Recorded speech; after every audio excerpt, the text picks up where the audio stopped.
বনের মধ্যে ঘুরতে ঘুরতে এক খরগোশের সঙ্গে এক শিয়ালের দেখা। খরগোশ শিয়ালকে বলল, শিয়াল দাদা, এ বনে তো বাঁচাই দায় হয়েছে, যখন তখন বাঘ সিংহ হামলে পড়ে। শিয়াল বলল, আমার এসবের ভয় নেই, আমি পালাবার অনেক কৌশল জানি, বিপদে পড়লে কোনো না কোনো কৌশলে পার পেয়েই যাই।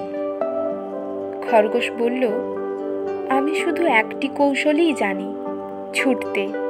ওই এক কৌশলেই আমি কোনো মতে বেঁচে আছি। শিয়াল বলল, তোমরা হলে খরগোশ, তোমাদের তো বেশি বুদ্ধি নেই।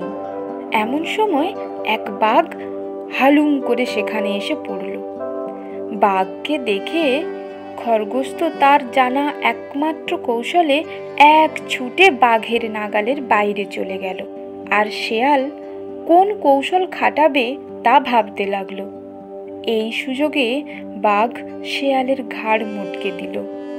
দূর থেকে খরগোশ শিয়ালের পরিণতি দেখে ভাবল, শুধু কৌশল জানলেই হয় না, তা সময় মতো কাজেও লাগাতে হয়।